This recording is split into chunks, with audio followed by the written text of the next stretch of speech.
Good morning, good afternoon, whatever it is, wherever you are. It's me again, Jen. Hello! And it is Thursday. It is the 10th of December, and we are still reading from the Nightmare Before Christmas deck, which comes with this handy little tarot guidebook, which is super handy. I should show you the cover of the box too. It's way prettier than the guidebook. But yeah, that's adorable. This is a deck that was lent to me by my dear friend and tarot student, Taylor. She has allowed me to read these cards for the month, and I kind of hope that she's getting some sort of insight to them as well by my explaining them. I feel like to some degree, when you're doing tarot, you can read the books and you can look at all these things, but then having somebody kind of break it down and verbally tell you, hey, this is kind of a neat way to look at this card, it can be way more helpful than just going, okay, well, the book says it symbolically means this. But everybody learns a little bit differently, so I hope she's getting something out of this either way. This deck was created by Minerva Siegel and is beautifully illustrated by Abigail Larson. And I've been having so much fun with this deck. I'm going to be a little bummed to see it go, but at the same time, I am excited because I've got some new and exciting decks for the new year as well. So without further ado, let's see what card we have from the deck for this Thursday. All right, we have the that is the 8 of Needles. And in this case, needles are representing the swords.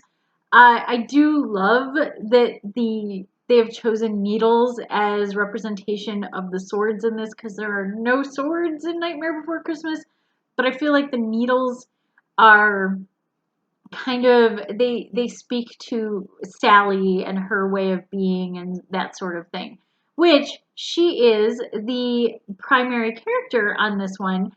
And I gotta say, just looking at this card, so she's on here, it looks like there's kind of wind blowing in the background. She's in her little patchwork dress, and it looks like she's sewing her arm back on. Yeah.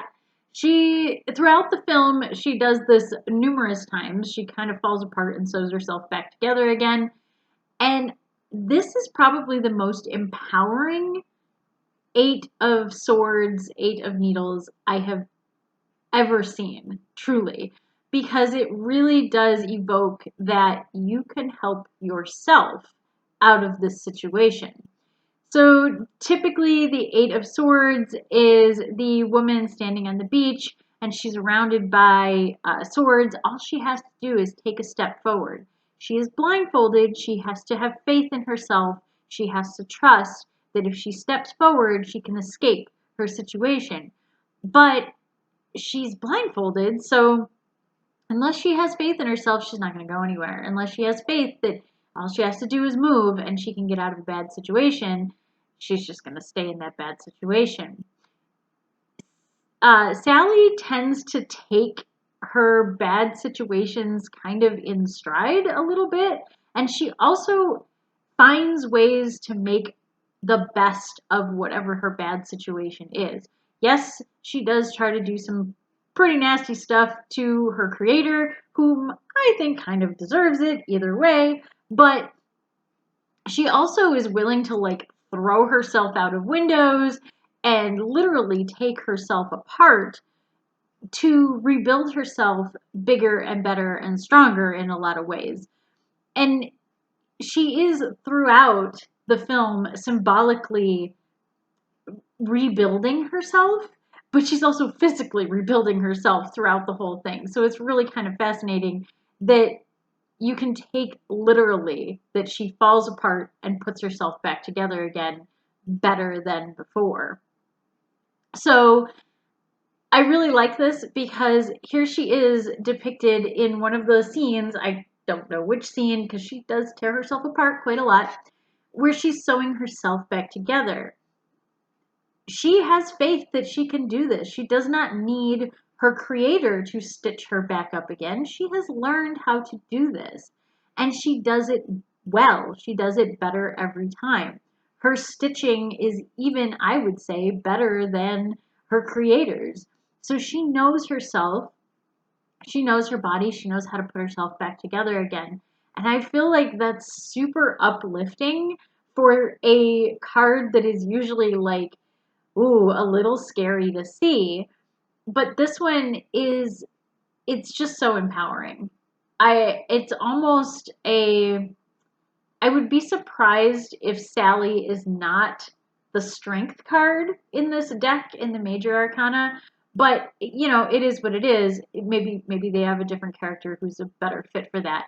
But I do like that she's so far been very representative of the swords, which in this case are the needles.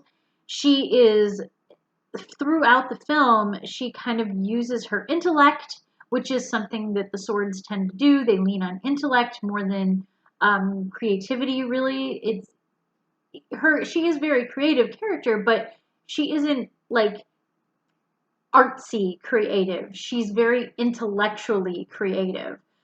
She was created by somebody who is very intellectual and very scientific, so it kind of makes sense that she has a more practical way of doing things. And so she does these things, and she kind of just pushes forward no matter what anybody else around her is doing. She's like, yeah, I'm going to help my friends to the best of my ability, and I'm going to do what they want me to do, but I'm going to be ready to fix it when it all falls apart on them. And I really feel like she does this throughout the whole thing. And it's a little bit sad, but at the same time, it is such an uplifting story because by the end, she really does have an ability to stand on her own and do her own thing. I think that this character shows a lot of strength, and that the Eight of Needles is like the best way for her to show her strength, because in any other card, she would be blindfolded, she would be standing in the midst of all these needles, and instead, she is stitching herself back up with the needles, and she is ready to go out on her own. And that's a super empowering message for the Eight of Needles. I really like this card. I do think that if you've never seen the card before, you might be uncertain of what the actual symbology is. We have a Dizzy joining us again today. She's been super sweet lately. I think that if you've never seen this card before and you don't know what its typical meaning is or what it really typically looks like, you might be confused by this card. But otherwise, I do think it embodies the idea that is presented in the Eight of Swords, and in this case, the Eight of Needles. So this is a really cool card. I love the artistry in this one too. You can see the wind, the movement in this. I think this is one of my favorites. I really like this. I really like her expression.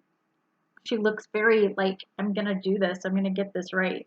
So I hope you enjoyed this. I hope Taylor enjoys this too. I think I have another friend who recently got the Nightmare Before Christmas deck too, and I hope she's getting some insight out of this and understanding the cards a little bit better. And I hope, you know, these are the cards that come up for you in a couple of readings so you get to use them.